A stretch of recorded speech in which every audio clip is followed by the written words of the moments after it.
Bismillahirrahmanirrahim.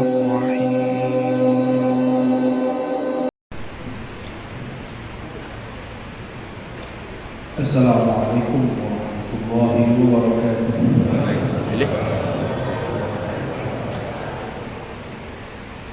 Alhamdulillah rabbil alamin. Nahmaduhu wa nasta'inuhu wa nastaghfiruh. Wa na'udzu billahi min shururi anfusina wa min sayyiati a'malina. Man yahdihillahu fala mudilla lahu wa man yudlilhu fala hadiya lahu. Amma ba'du. Kajian kita sesuai request, nggak tahu tiba-tiba minta kajian tasawuf. Kalau mau nanti pakai kitab. Jadi sekarang kita pengantar. Banyak orang mengatakan tasawuf. Emang Nabi bertasawuf? Gitu ya. Ditanya balik, emang Nabi berfikih? Emang Nabi berhadis? Emang Nabi baca Sahih Bukhari? Jadi kalau orang bilang, Nabi nggak ada tuh tarekat-tarekat. Sama, Nabi juga ada tuh ikut baca Sahih Bukhari. Ada nggak Nabi ikut kajian Sahih Bukhari? Belum lahir, pinter Pak. Berarti suksesnya di YouTube-nya. Jadi kadang-kadang orang ingin membantah tapi konyol. Membantah itu dengan ilmu. Kita senang Pak dibantah. Senang, saya gila kalau ada orang bantah. Tapi pakai ilmu. Benar-benar gila saya kalau ada orang bantah. Berarti dia merhatiin kita ngajar apa lagi. Tapi kalau tiba-tiba nyelotok, emang Nabi bertarekat? Emang Nabi bermazhab? Emang Nabi baca kitab dalail? Ya? Emang Nabi baca ma'surat? Emang Nabi baca Ratibul Haddad? Ya, pertanyaan-pertanyaan yang konyol ini muncul daripada kejahilan. Ada apa yang disebut dengan tarikh al-ilm, sejarah ilmu pengetahuan. Bahwa ilmu berkembang. Ilmu berkembang. Di zaman Nabi ada nggak ilmu mengenai ini hadis sahih? Disahihkan Albani, ada nggak? Ada nggak? Nggak ada. Berarti ilmu tentang hadis sahih, tidak sahih itu berasal dari siapa? Dari orang yang hidup setelah Rasulullah SAW. Bid'ah enggak? Kalau standar kita bid'ah itu sesuatu yang tidak ada di zaman Rasulullah SAW, maka ilmu hadis bid'ah. Jadi kalau kita ngomong disahihkan oleh siapa? Hah? Mau lihat siapa lagi? Albani udah. Itu nggak ada di zaman Rasul. Apalagi Nabi bertauhid uluhiyah, rububiyah, asma wa sifatnya. Ada nggak Nabi membagi di Quran? Membagi di Quran dari ayat pertama sampai ayat terakhir. At-tauhid salasah. Ada nggak? Tauhid 3, tauhid salasah, 3 tauhid, uluhiyah, rububiyah, asma wa sifat, kan nggak ada. Atau sama, adakah di Quran tentang sifat 20? Misalnya ada kalimat sifat Allah isyri, inna sifat Allah. Ada. Semua itu ijtihad ulama. Ada nggak di Quran mengenai innal mazahib arba'? Sesungguhnya mazhab itu 4. Sama-sama nggak ada. Sama-sama tidak ada. Maka juga tidak ada di Quran tarekat Naqsyabandi, tarekat Syazili, tidak ada semua. Salafi itu nggak di Quran. Jemaah Tabligh, NU, apalagi antum sebut semua itu nggak ada di Quran. namanya nggak ada. Tapi kawan kita klaim tauhid uluhiyah ada di Quran kok. Apa dalilnya? Wa ilahukum ilahu wahid.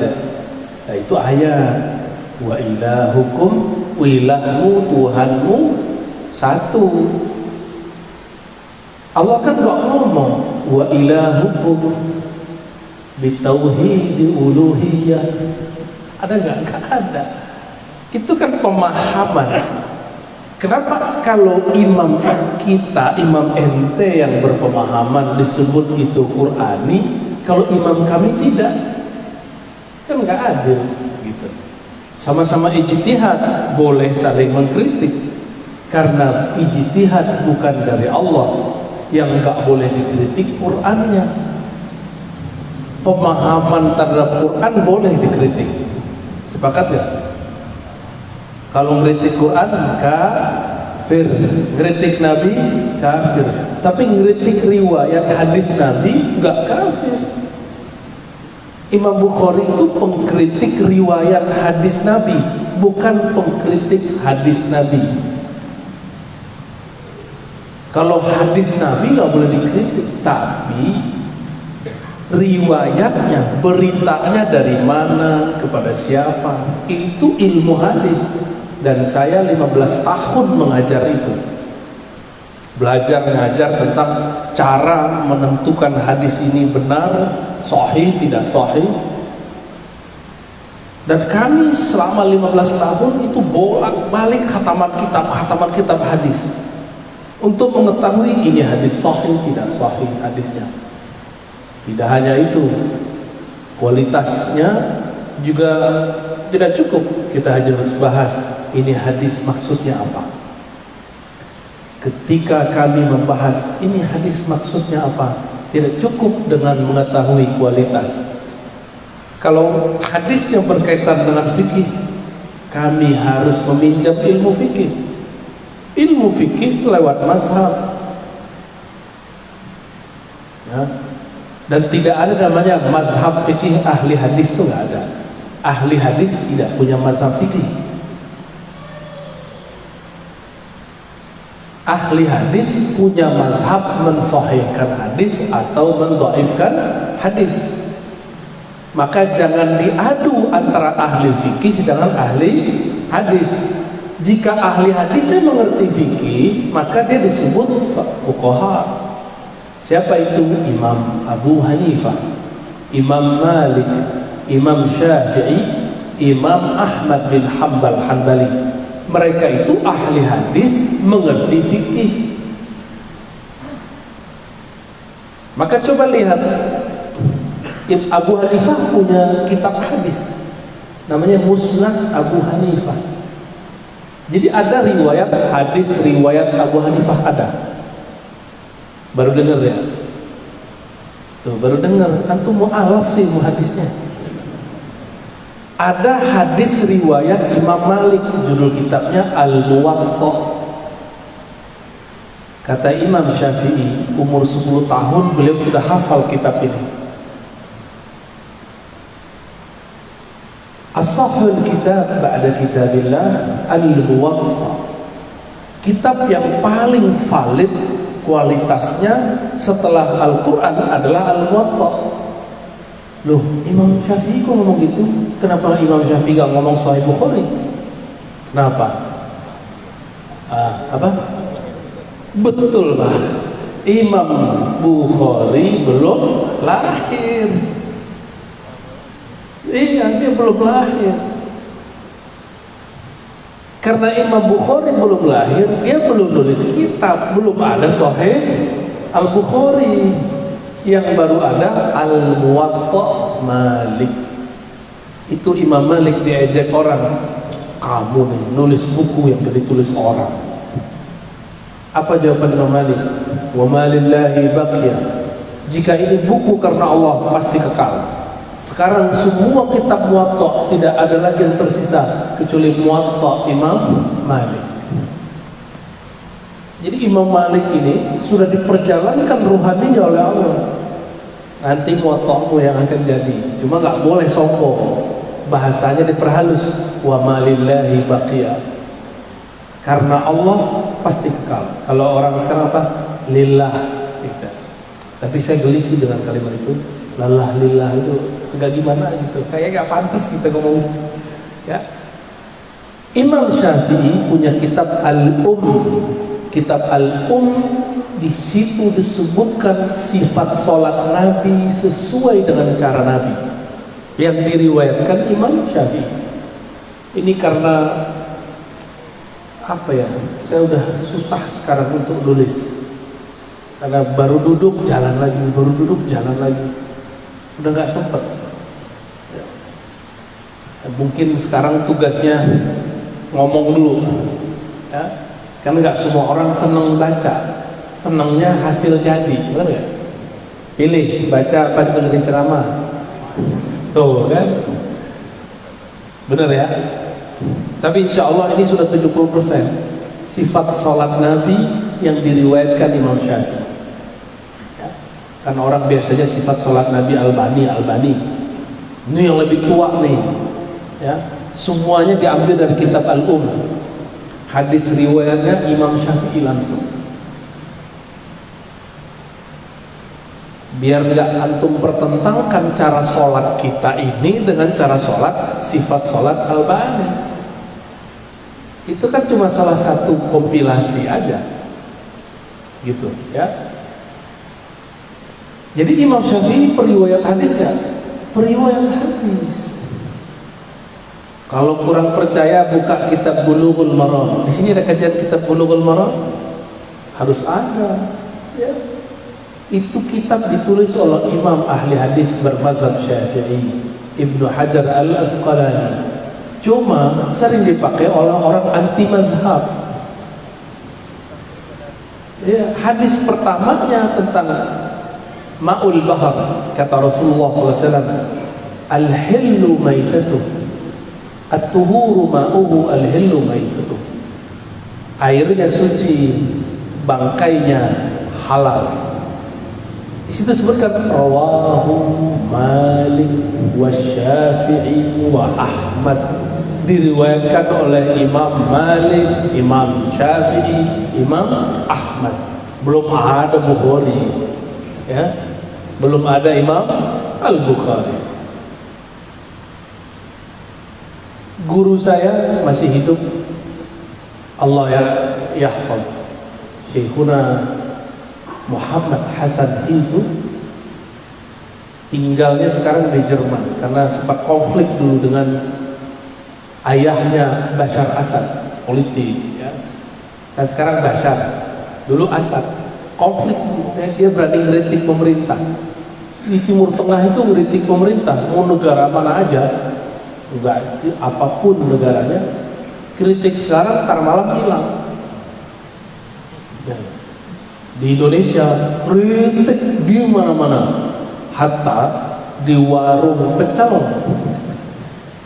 Kita duduk di warung mie, orang ngomongin pemerintah dan nggak ditangkap.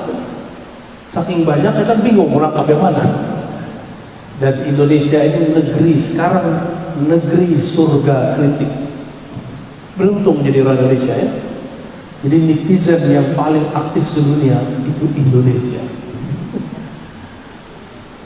Bener.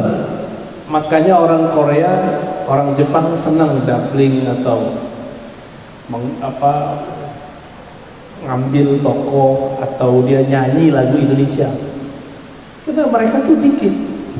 Kalau orang Indonesia senang melihat Korea, langsung tuh viewernya banyak.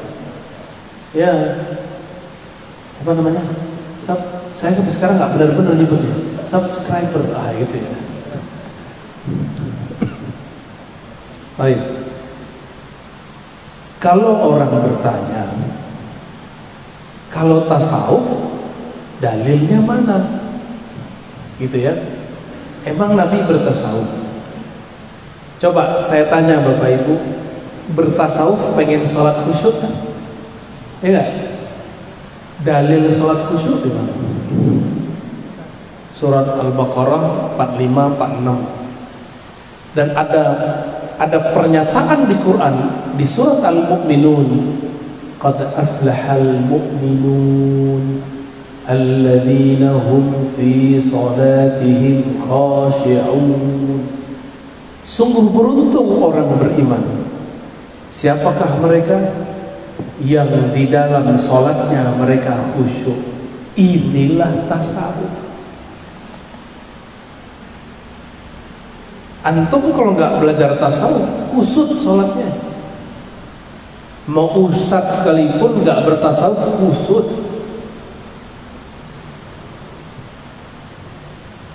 Kiai, saya udah banyak berguru ke banyak orang. Arabi, Ajami, Indonesi, Hindi, banyak saya berguru. Itu nggak banyak yang khusyuk. Sholat kok matanya kemana-mana. Itu orang Arab tuh, Pak. Allahu Akbar. Bismillahirrahmanirrahim. Alhamdulillahirrahmanirrahim. Maliki yaumiddin. Ya Rabbi ya nasta'in. Matanya kemana-mana. Kalau nggak sibuk sama ininya. Beda dengan Abu Bakar As-Siddiq radhiyallahu taala anhu. Takbir, badannya bergetar. Allah. Antum kalau ngeliat Abu Bakar As-Siddiq sholat, getar semua. Nggak ada yang sanggup. Makanya saya nggak berani ngimamin sering-sering di luar, Pak. Sesekali aja. Kadang dijebak sama imamnya. Kayak tadi pagi, subuh. Ustaz, ada satu permintaan. Tolong imamin saya ya. Lah imamnya ngomong begitu gimana? Daripada debat orang berkomat. Ya, ntar jadi terganggu sholat kita. Ya sudah, saya maju.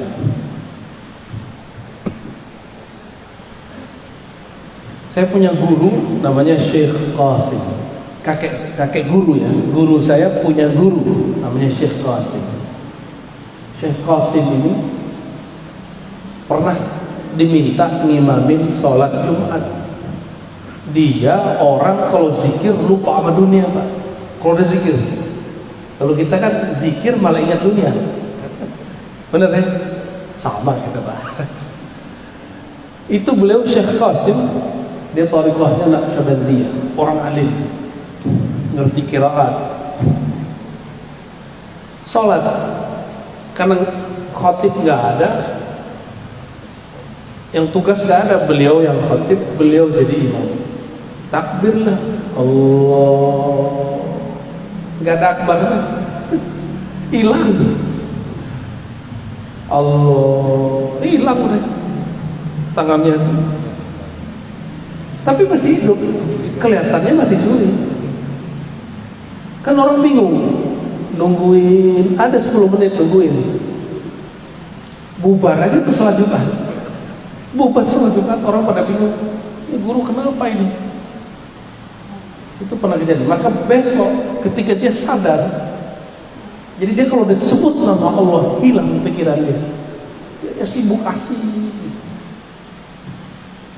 Ada orang begitu ya. Ketika esok hari, bahkan beliau nggak berani lagi kalau datang awal, kalau datang pasti nyari sudut. Itu sejarahnya kenapa guru-guru saya yang ahli-ahli zikir setiap kali Jumatan itu nggak mau di sini dulu, pasti di sudut situ. Kalau nggak di belakang gitu, nyamar jadi orang lain. Khawatir disuruh jadi imam. Ada orang begitu, Pak. Jadi kalau orang nanya, mana dalil tasawuf? Tasawuf itu salah satu benefitnya mendapatkan sholat khusyuk. Maka sholat khusyuk itu ada di surat Al-Baqarah ayat 45-46, ada di surat Al-Mu'minun surat 23 ayat 2. Allazina fi salatihim khashi'un. Tasawuf itu mengurangi orang dari senda gurau. Wallazina hum 'anil lagwi mu'ridun. Itu tasawuf semua. Ya.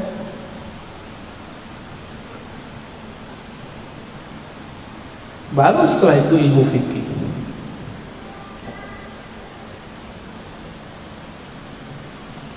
Jadi orang nanya lagi, ini kan pertanyaan-pertanyaan orang. Mana dalilnya zikir Allah? Bapak apal kulhu nggak? Apal kulhu? Ayo dibaca dong. Bismillahirrahmanirrahim. Qul huwallahu ahad. Qul, katakan hai Muhammad, huwa, dialah Allah. Inilah dalil zikir huwallah, huwallah, huwallah. Kan perintah. Katakan hai Muhammad, huwallah. Oleh ahli tafsir, huwa itu ditafsir. Huwa itu bisa ditafsir satu jilid, Pak. Lafaz Allah, Masya Allah, semua nama ada di situ. Ada di alif, lam, ha. Alif itu dijelaskan rahasia alif. Gak ada toh yang sia-sia. Yang kalimat paling sempurna itu cuma lafaz Allah. Kalau Ar-Rahman, coba Bapak buang Rahman, rohnya dibuang. Ha mim nun. Apa artinya? Latif, lamnya buang. Tif.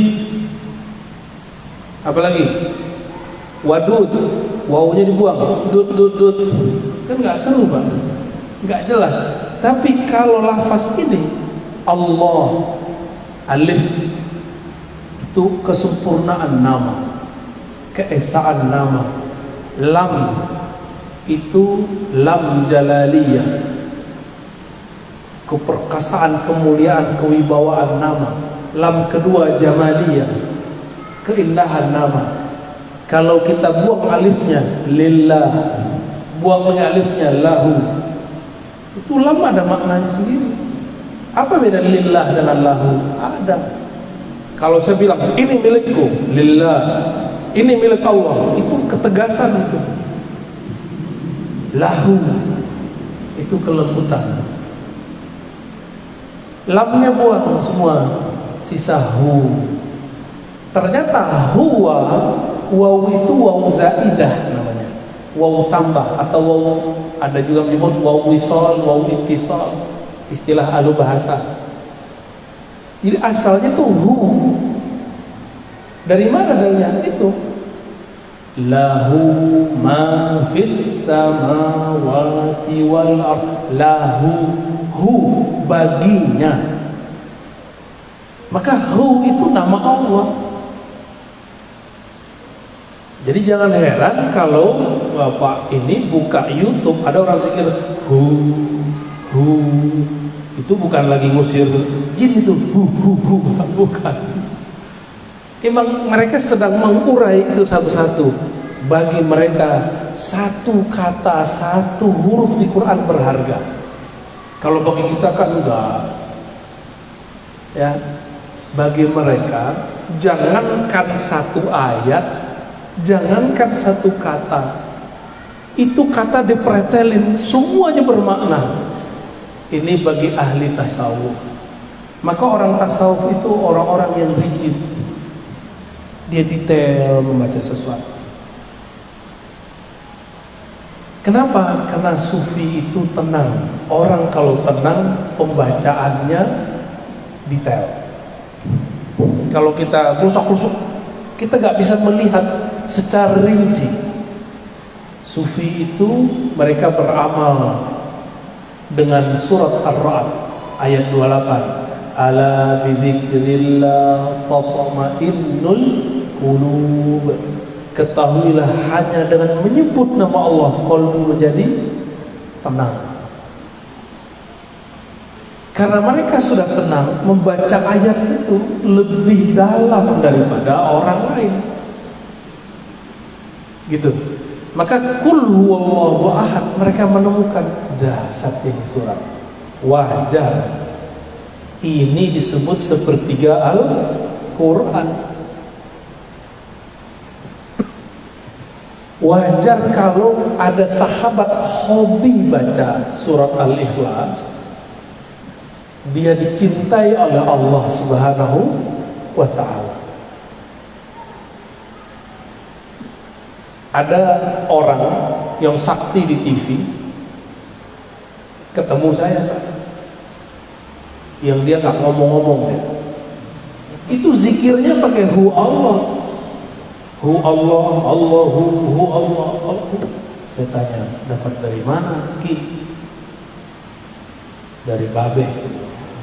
Lah, itu ngomong. Ternyata dia mengislamkan dukun-dukun, orang-orang sakti lewat cara itu. Baru kaget saya. Jadi dia ini gak semata-mata nyari fulus, tapi juga mengislamkan orang dengan cara itu. Jadi ada orang nantang, kalau kamu bisa mengalahkan saya masuk Islam. Dijabahin sama dia. Karena dia pegang kul huwallah, cuma huwallah yang dia pegang. Selesai semua urusannya. Kita udah baca kulhu berkali-kali, ditiup-tiup gak jadi-jadi, kesurupan gak sembuh-sembuh, karena gak tahu tekniknya, baru tahu membacanya. Benar? Mereka ini tahu tekniknya dan mereka nyamar jadi tentara, nyamar jadi polisi, nyamar jadi ustadz, nyamar jadi pemabuk, nyamar itu. Padahal gak mabuk, yang diminum air aqua, Pak. Nyamar masuk kemana, nyamar aja. Semua kita kan nyamar, Pak. Ini kan lagi nyamar jadi orang soleh kan. Di rumah belum tentu begini. Iya benar. Iya, kita ini sedang menyamar semua. Yang tahu hakikat kita Allah. Sufi itu dia merasa kolbunya diperhatikan Allah. Itu sebabnya dia nggak perlu dipuji orang. Dia cukup merasa diperhatikan Allah. Itu sufi. Jadi sufi itu bukan orang gila, bukan. Ada orang gila di syuting, ini wali Sufi Ar-Razi, dikirim ke saya. Ya saya senyum aja. Orang jahil kok dilawan ya? Gak usah dilawan orang jahil. Dia gak dengerin kajian kita, cuma dengerin potongan-potongan video atau dengerin ustadz dia. Itu walinya Ar-Razi orang gila. Emang pernah saya bilang orang gila wali? Ternyata dia mengklaim ada seseorang yang menurut saya wali itu gila. Maka dia kemudian tuduh wali Sufi Ar-Razi. Ya, itu Wan Sevan. Ya. Bagi dia Wan Sevan gila, bagi saya enggak. Bagi saya beliau itu tabib, wali tabib. Wali yang apa yang dikasih dia jadi obat. Dulu kan saya anti begituan, Pak, nggak percaya. Kualat bener.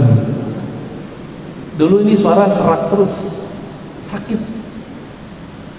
Tiba-tiba jam 3 malam, habis selesai pengajian hikam di Tangerang Selatan, beliau datang pakai mobil muridnya, mobil Pajero keren sekali, zoom.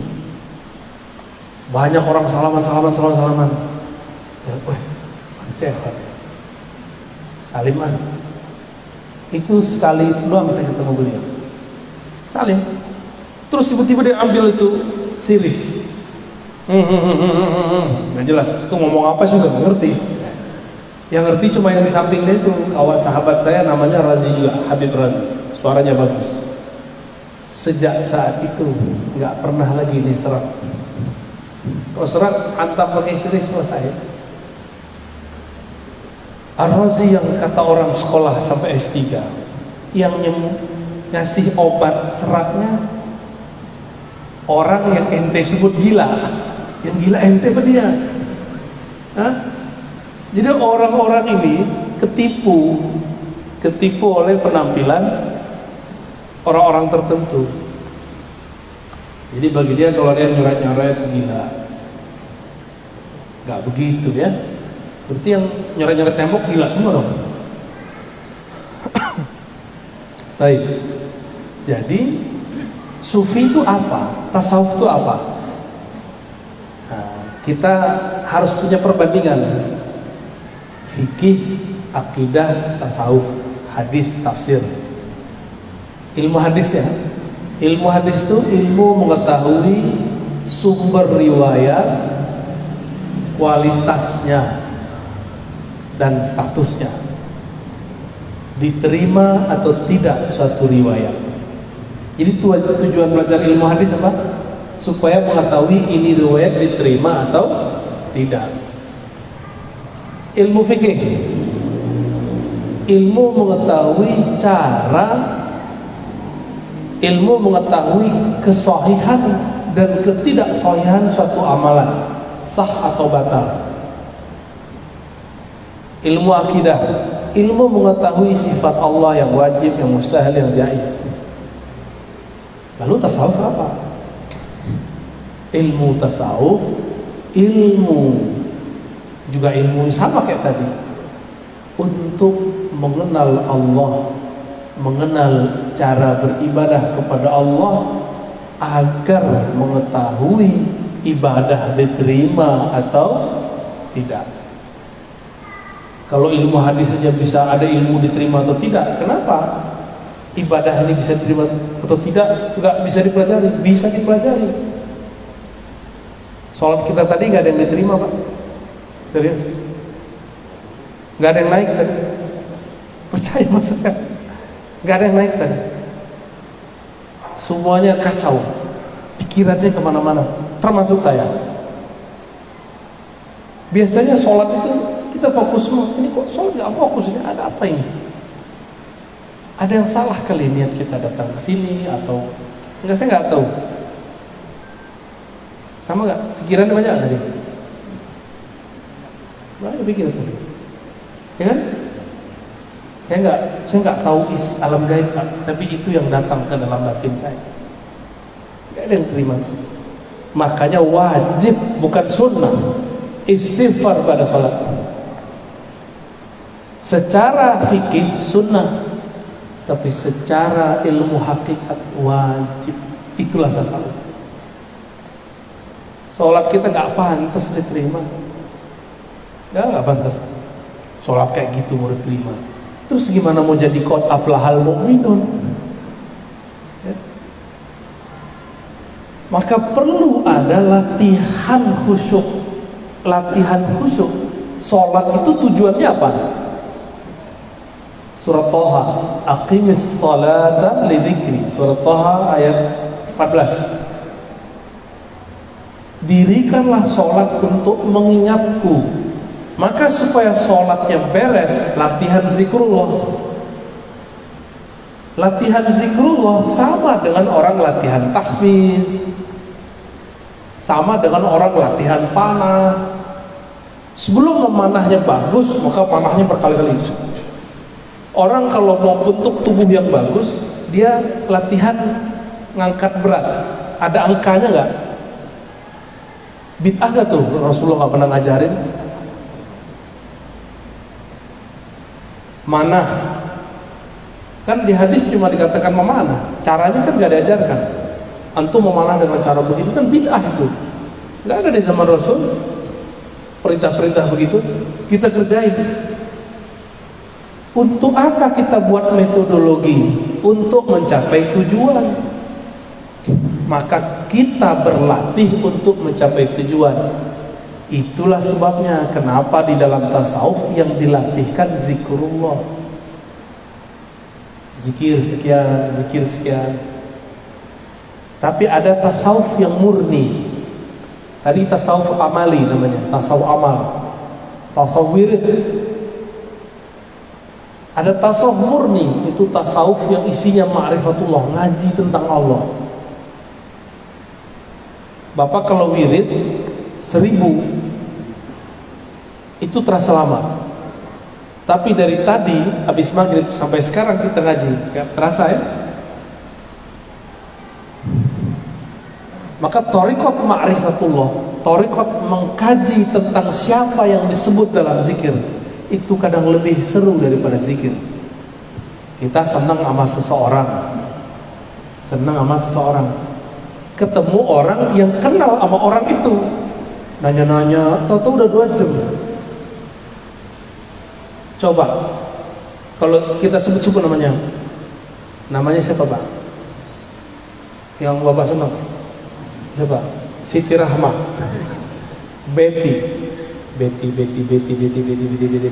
jadi bete, Pak. Zikir itu cuma latihan mengingat-ingat. Tapi kalau thariqat ma'rifatullah itu mengenal siapa yang disebut, siapa yang disembah. Khusyuk itu akan muncul kalau kita kenal siapa yang kita sembah, bukan hanya sekedar banyak menyebut namanya. Maka khusyuk ini dibagi 2, ada khusyuk qalbiyah, ada khusyuk ruhiyah. Ini di batin. Kalau dalam alam zahir ada 2, khusyuk akal, khusyuk jasad, nafsiyah. Khusyuk akal ngerti yang dibaca. Ngerti nggak tadi dibaca apa? Gak kan? Sadar nggak ayat yang dibaca itu apa? Kan nggak. Berarti akalnya udah nggak khusyuk. Jasad, badan main-main, gerak-gerak. Mungkin badannya sih khusyuk ya. Kolbunya merasa ditatap Allah nggak? Yang tadi sholat maghrib sama kita, kolbunya merasa ditatap Allah nggak? Enggak ya? Gimana mau diterima? Terasa itu, Pak. Jika ada di satu masjid orang kolbunya merasa ditatap oleh Allah, itu nyebar rasanya kepada orang lain. Minimal samping kiri kanannya nyebar itu. Minimal kita ikut terbawa syahdunya. Kecuali kolbu kita sudah ternodai dengan noda-noda maksiat, noda-noda kelalaian yang panjang, atau kita syak kepada orang itu.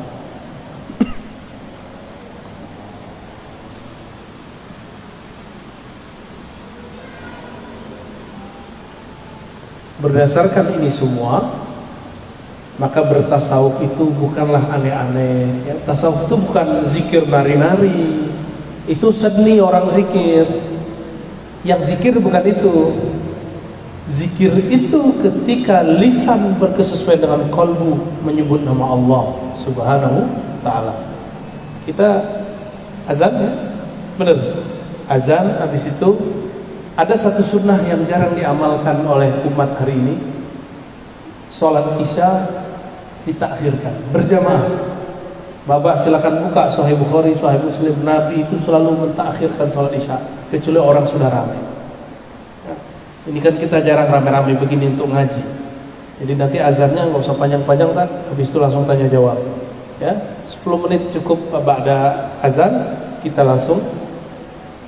Kita jangan komat karena ngikutin itu. Itu kan buatan kita, Pak. Dia yang ikut kita, ya.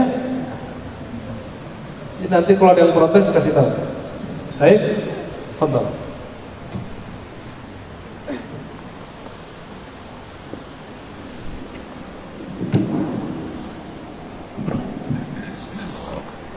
Allahu Akbar,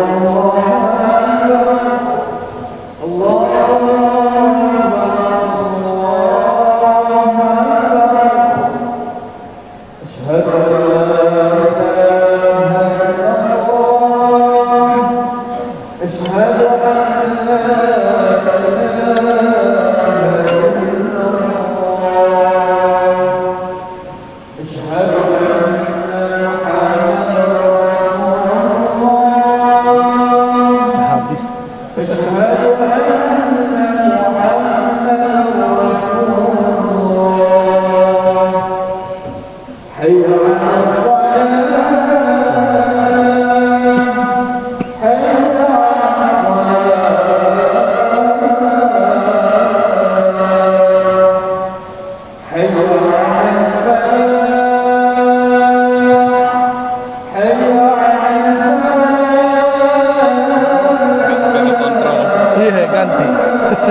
Baik.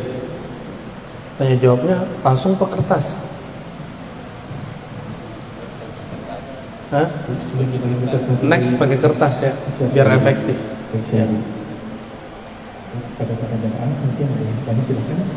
Mungkin kita batasi dulu untuk dari 3 pertanyaan bila ada. Ada yang bertanya dari para jemaah, silakan angkat tangan.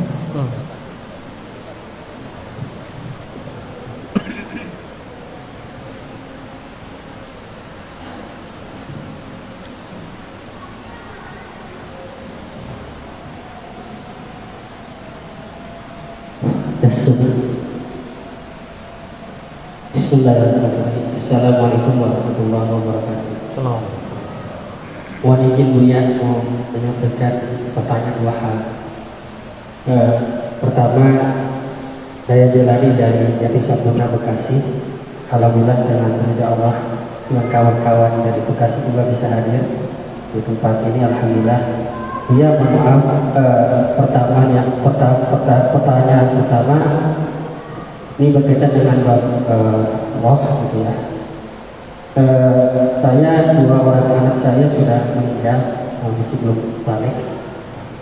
Pertanyaannya adalah apakah roh seorang anak yang belum balik bisa mengenal orang tua? Baik. Ya. Kedua, Buya, mungkin ini bukan pertanyaan tapi mohon ridho dan ikhlasnya Buya untuk mengijazahkan teknik pikir kolbu. Terserah saya salah satu pengikut Buya di YouTube. Torekot YouTube ya. Ya. Dan pada waktu itu ada acara Buya dengan tidak salah Kiai Haji Muhammad Mirjan. Ya tidak salah, kemudian Buya mentampilkan dan teknik pikir kolbu, kemudian Al-Fakir menulis, kemudian mengikuti, namun belum berani untuk mengamalkan. Atau ikut nangis. Ada rasa yang beda, ya, terasa bergetar, namun tapi belum berani untuk mengamalkan karena belum ada izin dari Buya. Jangankan antum, aneh dikirimin orang nangis lagi. Dikirimin orang foto video istighfar nangis lagi. Mungkin itu Ya. Buya. Terima kasih. Assalamualaikum warahmatullahi wabarakatuh. Itu bukan saya itu, karena saya nggak begitu orangnya. Jadi ketika saya begitu, namanya isyarat. Jadi orang itu kalau belajar tasawuf ada 2 hal yang terjadi padanya. Pertama disebut makom, yang kedua disebut hal. Makom itu pencapaian rohani, hal itu rasa yang diberi. Itu saya lagi hal namanya. Ya. Ternyata hal itu bisa terekam dalam kekuatan kata-kata. Benar ya? Dalam kata-kata bisa terekam. Dan itu bukan saya, karena kalau saya nggak begitu. Nantilah kalau antum beruntung, jika halnya datang, kita talqin semua. Sekarang rajin-rajin dulu zikir ya hayyu ya qayyum 40 ba'da sholat. Ba'da sholat ya hayyu itu pembuka otak, pembuka qalbu. Kalau ibarat orang mau bertani, dia gemburkan dulu tanahnya, baru dia tancapkan biji. Gitu ya. Yang pertama tadi tentang apakah ruh anak yang belum baligh wafat dia kenal ayahnya. Ruh itu ketika meninggal dia kan sudah masuk ke dalam jasad. Ya. Maka secara bin jasad, binnya itu tetap ke ayahnya. Dan itu dijamin masuk surga semua. Nanti kalau antum tergadai ke neraka, mereka nanti yang minta-minta kepada Allah, ya Allah, kami bisa masuk surga kan karena bapakku, karena ibuku. Kalau 2, waduh, enak tuh ya. Enak tuh. Jangan berharap anaknya kecil dibunuh-bunuh, Pak, jangan. Jangan salah paham, ya. Dan Nabi SAW ketika ada seorang ibu nangis anaknya meninggal, ada yang meninggal anaknya 3, apa kata Nabi? Kamu akan dijamin masuk surga dengan ada anakmu. Ada sahabat nanya, bagaimana kalau dua wahai Rasulullah? Iya, sama. Tapi sahabat ini nyesel nanya, kalau atu gimana wahai Rasulullah? Ya, untung dia lupa ya kan, jadi bikin kita penasaran. Apakah dia kenal? Dia nanti dikenalkan. Karena ruh itu ketika dia mati, dia nggak mati. Yang mati cuma jasad, ruh nggak mati. Ruh itu energi. Ternyata ahli kimia, ahli fisika, ahli biologi, ilmu eksak sepakat mengatakan energi tidak pernah habis. Energi itu abadi. Energi itu dalam bahasa agama disebut ruh. Karena ruh itu dia siap berpindah. Dia coba pindah doang nih, ada yang jadi cahaya. Jangan dikira cahaya begini hilang Pak, ini berlanjut lagi. Coba lihat, bintang berkedip-kedip nggak? Itu ada yang setelah 1000 tahun baru nyampe di sini. Ada yang 1 tahun baru nyampe di sini. Ada yang 8 menit nyampe di sini.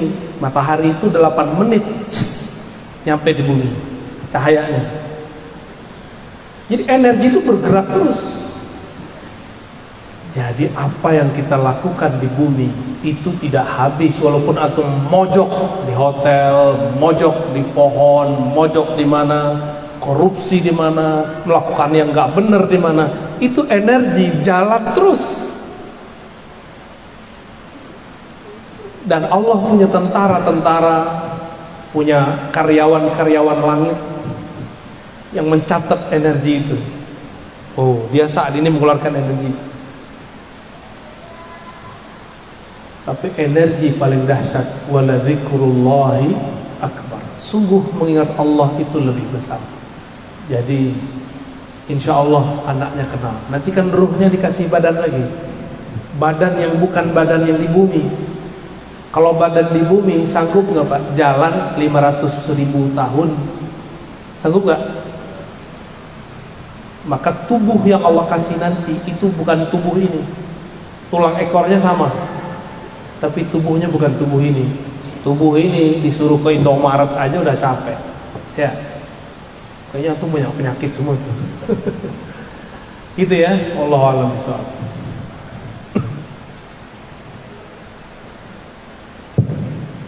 Bismillahirrahmanirrahim. Assalamualaikum warahmatullahi wabarakatuh. Assalamualaikum. Malam ini bersyukur kepada Allah kita dikasih kemudahan hadir di majelis ilmu. Begini Buya, yang pertama pertanyaan dari saya, apa hukum memakai sorban? Karena kalau kita melihat sangat banyak versi. Mungkin nanti bisa lebih jelas lagi dari Abuya. Yang pertama, yang kedua, kita ketahui juga aliran tasawuf begitu banyak. Kira-kira menurut Abuya mana tasawuf yang memang sangat mudah buat kita amalkan? Karena biar bagaimanapun kita sangat butuh kepada tasawuf ini. Itu saja. Terima kasih. Assalamualaikum warahmatullahi wabarakatuh. Assalamualaikum. Hukum pakai sorban. Sorban itu juga banyak modelnya. Dulu waktu Ibnu Abbas ketemu dengan seorang tabi'in, dia pakai sorban, bukan sorban Mekah. Saat di Mekah dimarahin beliau. Ilbas di bahasa ahli Mekah, pakai pakaian orang Mekah. Ditegur oleh Ibnu Abbas karena berpakaian yang bukan pakaian yang majmuk, dianggap dengan libas syuhrah, pakaian syuhrah. Tahu pakaian syuhrah? Pengen nonjol, pengen beda. Coba aja Pak, orang nggak ada pakai sorban, Bapak pakai sorban sendiri, itu aneh loh rasanya. Ntar walaupun Qurannya nggak benar disuruh jadi imam. Tapi boleh nggak? Ya boleh. Cuma kalau guru saya, Ali Mustafa Yakub, itu 9 tahun di Saudi, mengharamkan pakai serban di negeri yang tidak berserban. Sebagaimana beliau mengharamkan pakai kopiah hitam di negeri yang orangnya pakai serban semua. gitu. Jadi beliau bukan mengharamkan serbannya, tapi tradisinya. Karena al-urf, tradisi itu bagian dari hukum. Namun sekarang pakaian itu bukan hanya tradisi, tapi seremonial. Untuk seremonial agama, orang sudah terbiasa melihat, terutama Habib pakai serban, Ustadz pakai serban, bener gak? Saya cuma punya 2 atau 3 guru yang istiqomah berserban. Makanya yang saya sering pakai kopiah biasa, songkok hitam. Ya, apakah ini bid'ah? Enggak. Yang sunnah itu menutup kepala, itu yang sunnah. Apa caranya? Itu berpulang kepada kita. Ya, itu berpulang kepada kita semua. Jadi tidak wajib, juga tidak diharamkan. Nah, ada bab yang lain, bab tasawuf. Dalam bab tasawuf ada namanya mahabbah. Kalau sudah cinta, maka kita ingin meniru yang kita cintai. Nabi Muhammad SAW setiap hari kalau keluar rumah pakai serban ya, pakai serban. Dan serbannya bukan satu warna, bukan hanya putih, kadang merah, kadang hitam. Kalau beliau hitam, biasanya pakai yang runcing. Tapi kita kan enggak, serbannya karena enggak tahu serban itu apa. Serban itu ada budayanya. Ahli Mekah beda dengan Taif, Taif beda dengan orang Yaman.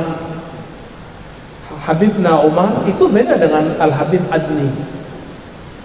Beda cara serban. Bahkan beliau dengan abangnya sendiri, Allah yarham, beda cara serbannya. Ya. Tapi kalau pakai kopiah songkok gimana, Pak? Sama aja ya. Ini pilihan, bukan berarti ini nggak sunnah. Biasa aja ya. Imam Izzuddin bin Abi Salam satu-satunya imam di zamannya nggak mau pakai serban. Dia pakai kupluk aja. Orang serbannya di zaman itu tebal segede ban Vespa. Dia enggak, dia beda sendiri.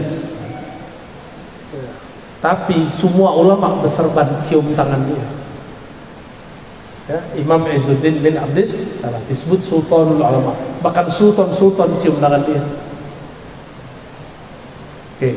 Jadi terserah antum mau pakai serban itu boleh. Misalnya seremonial maulid atau ada kedatangan zuriat Rasul, silakan. Bab cinta. Jadi bab cinta ini bukan wilayah fikih. Ini wilayah tasawuf. Kalau fikih yang tadi di depan saya bahas. Uruf, tradisi. Orang Arab mengatakan al-imamah tajul Arab. Bukan hadis ya. Serban itu mahkota Arab. Kalau kita orang Indonesia apa mahkotanya? Songkok hitam. At-taqiyah as-sauda, tajul apa? Tajul Nusantara, tajul Indonesia, wa Malaysia, wa ya. Mana tarekat yang paling bagus? Tidak ada tarekat yang paling bagus atau paling buruk. Tarekat itu metode, yang penting orang yang jalanin metode. Kurikulumnya sama, yang beda kepala sekolah dan gurunya. Sama-sama rumah makan Padang, resto, tapi beda kokinya, beda rasa gak? Beda, bener. Kok bisa beda? Karena beda tangannya, bumbunya sama. Ini saya buat rendang, bahannya sama, antum buat rendang, beda gak rasanya? Beda. Yang gak enak punya saya, karena gak pernah buat rendang. Ya, bahan sama, di tangan yang berbeda, beda hasilnya. Qurannya sama, tapi yang bacanya beda, hasil beda. Itulah hakikat orang bermursyid, bertarekat. Sama-sama Naqsyabandi, sama-sama Qadiriyah Naqsyabandiyah, sama-sama Syaziliyah, sama. Tapi ketika ini yang memasak zikirnya, mengolahnya, hasilnya berbeda. Dan kita nggak boleh hasad, nggak boleh iri. Itu yang Allah berikan kepada kita. Bapak Ibu yang berkahi Allah, ada lagi apa cukup? Satu lagi ya. Satu lagi. Bismillahirrahmanirrahim. Assalamualaikum warahmatullahi wabarakatuh. Assalamualaikum. Mohon izin Buya memperkenalkan diri. Nama saya Hedi Afrizal. Saya tinggal di Cilengsi, asli Sumatera Barat. Kebetulan juga pernah bareng sama Abuya tahun 2004 di UIN. Abuya di Usuludin, saya di Syariah. Sama-sama di KMM, Komunitas Mahasiswa Minangkabau. Salam kenal kembali Buya. Iya. Jadi ada satu pertanyaan saya tentang tasawuf. Tasawuf identik dengan tarekat Thariqah. Ada organisasi di bawah Nahdlatul Ulama bernama Jatman, Jamiyah Ahli Thariqah Al-Mutabarak An-Nadiyah. Nah, pertanyaan saya begini Bu ya. Ada sekitar 43 Thariqah itu. Nah, ada seorang salik ikhwan, ketika ada baiat Thariqah A, dia ikut dengan mursyid A. Ada baiat Thariqah di sana, dia ikut juga. Ada baiat Thariqah ini, artinya banyak mursyid, banyak sanad. Itu bagaimana Bu ya untuk proses perjalanan suluk untuk mencapai agar kita bisa dalam istilah makrifat atau usul. Baik. Mungkin seperti itu Bu ya. Yang kedua, saya sering mengikuti kajian YouTube Abuya. Pernah saya melihat ada tentang kemursidan di salah satu tarekat di Jawa Barat. Waktu itu mursyidnya wafat. Nah, muncullah satu dinamika waktu itu. Ahlul Baitnya tidak mengakui satu kemursidan, dan kemursidan yang satunya, kemursidan itu mempunyai banyak jamaah.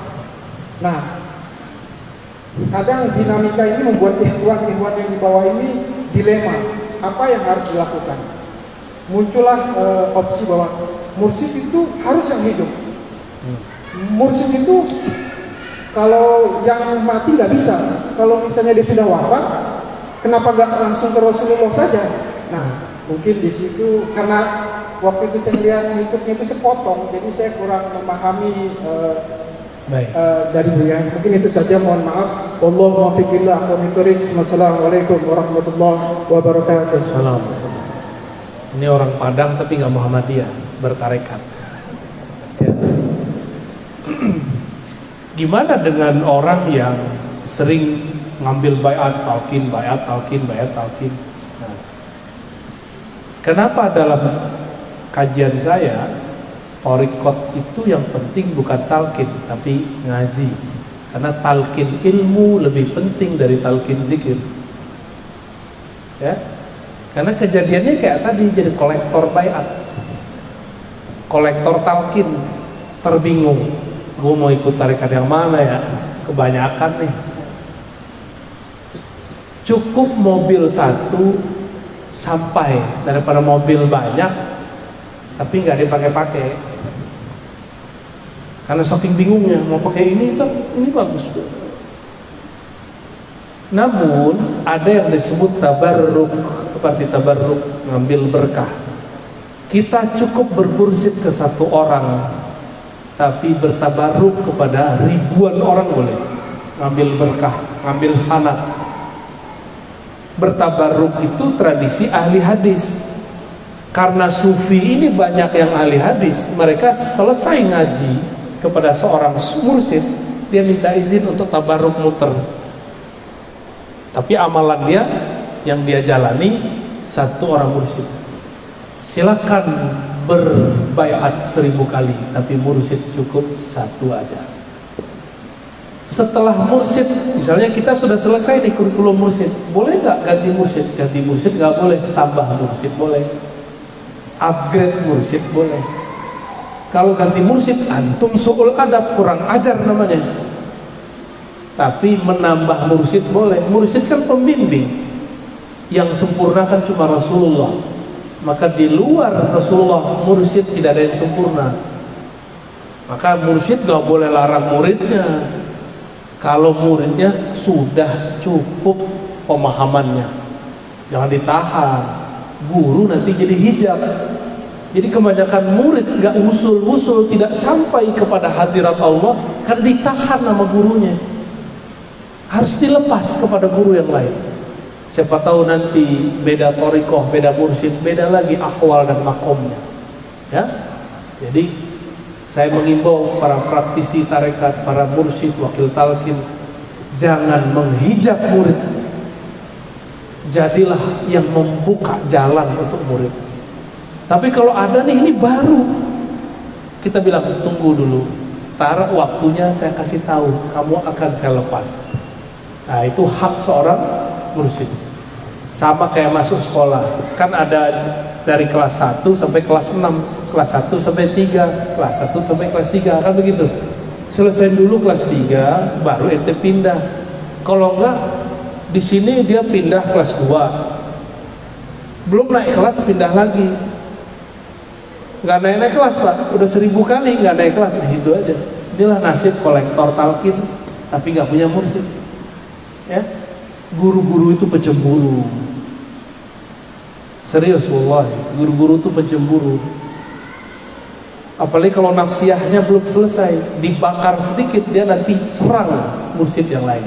Seperti ustadz-ustadz menyerang ustadz-ustadz yang lain. Padahal sama-sama ahli sunnah, sama-sama berjuang, cuma karena beda politik serang-serang, ya.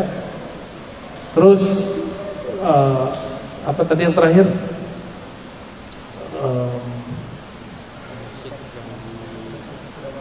Mursyid sudah wafat. Maka saya dari dulu kasih tahu, hati itu cukup bergantung kepada Allah. Pada hakikatnya kita berguru kepada Rasulullah, tapi karena Rasulullah kita belum temui, maka bergurulah kepada orang yang bersanad kepada Rasulullah. Tapi ingat, jangan kultuskan guru. Jangan bergantung harapan banyak kepada guru. Karena guru itu milik Allah, ajalnya sudah ada. Kalau tiba-tiba sang guru dipanggil Allah, gamang kita. Maka di Quran disebutkan, bertawakkalu 'alal hayyil ladzi la yamut. Kalau engkau mau bertawakal, berserah nasibmu, jiwamu, berserahlah kepada yang maha hidup, tidak pernah mati. Guru mursyid mati, Imam Syafi'i aja mati, Bukhari aja mati, Syabdul Qadir aja meninggal, Nabi Muhammad pun wafat. Yang tidak mati hanya Allah. Jadi berguru itu adalah adab kita mengambil ilmu kepada Allah. Kalau guru wafat, kita belum matang, carilah guru baru. Tapi kalau antum sudah istiqomah dengan amalan, sudah punya pola hidup disiplin, guru meninggal, nggak perlu cari mursyid lagi. Kecuali ketemu mursyid yang bermakrifat, makrifatnya melebihi zikir-zikir. Orang bermakrifat itu ibarat bulan purnama. Jika dia terbit, maka mursyid-mursyid yang lain akan hilang. Ya, jadi nggak boleh fanatis. Kalau orang fanatis, nanti Imam Mahdi keluar, ente nggak percaya. Jangan fanatis dengan siapapun, hatta mursyid yang sakti. Ya, nanti keluar Imam Mahdi, kita nggak percaya. Imam Mahdinya mursyid dia, nggak begitu ya. Nggak ada mursyid mengajarkan begitu. Kira-kira itu sudah jam 8. Semoga bermanfaat ya. Alhamdulillah kita dapat 2 sunnah. Sunnah ta'lim, sunnah mengundur sedikit sholat isya berjamaah. Ini sunnah yang sudah jarang diamalkan orang di zaman ini. Semoga Allah meridhai kita yang hadir. Wassallallahu ala sayyidina Muhammad. Allahumma rahmanir ya karim ya azim. Ya Allah yang maha mendengar seruan kami, sampaikanlah salam kami kepada baginda Nabi Muhammad sallallahu alaihi wasallam. Allahumma salli wa sallim wa barik ala sayyidina Muhammad. Allahumma ya Ghaffar ya Ghafur ighfir lana dzunubana. Ya Allah yang maha pengampun, dosa kami banyak. Dosa mata kami banyak, dosa telinga kami banyak, dosa lisan kami banyak, dosa tangan kaki kami, kemaluan kami, perut kami, lisan kami tidak terhitung ya Allah. Namun rahmat dan ampunan-Mu lebih luas ya Allah. Maka leburkanlah semua dosa kami dalam ampunan dan rahmat-Mu ya Allah. Ya Allah, solat kami tidak pantas diangkat kepada Engkau. Haji, zakat, umrah, semua zikir kami pun belum pantas disebut sebagai amalan yang ikhlas kepada Engkau. Maka ya Allah, kami tidak pantas masuk surga dengan amal kami. Fa'aghriqna wa aghnidna bi rahmatik. Namun karena rahmat-Mu, Engkau mengatakan kami akan masuk surga juga ya Allah. Dengan ini ya Rabb ya Rahmani Rahim, bi rahmatika farhamna wa bi rahmatika fa'adkhilna al-jannah. Ya Allah yang Rahman, yang Maha Rahim, yang Maha memiliki rahmat kepada alam semesta. Dengan rahmat Engkau yang luas itu ya Allah, izinkan kami bertemu Rasul-Mu di dalam surga. Izinkan kami memandang kepada Engkau di dalam surga. Ya Allah, ya Muqallibal Qulub, wahai yang membolak-balik hati kami. Hati kami ya Allah, pagi ini, siang ini, malam ini mungkin menjadi orang soleh, tapi esok pagi belum tentu menjadi orang soleh. Karena Engkaulah yang maha tidak berubah, kami selalu berubah-ubah. Maka jadikan kalbu kami berubah kepada kebaikan ya Allah. Jika kami mengalami goncangan kami mendekatkan kepada Engkau ya Allah. Allahumma wafiqna wa ahlana dzurriyyah lidzul. Allah wafiqna wa ahlana li ta'atik. Ya Allah, dekatkan kami, beri ilham kami, bisikkan ke dalam jiwa kami agar selalu mendekatkan diri kepada Engkau. Rabbana atina fid dunya hasanah wa fil akhirati hasanah wa qina adzabannar. Ya Allah yang memiliki kebahagiaan di langit, di bumi, di dunia, di akhirat, mohon berikan kami bahagia di dunia, bahagia di akhirat. Wassallallahu ala sayyidina Muhammad walhamdulillah rabbil alamin. Mohon maaf salah kurangnya. Assalamualaikum warahmatullahi wabarakatuh. Alhamdulillahi rabbil alamin.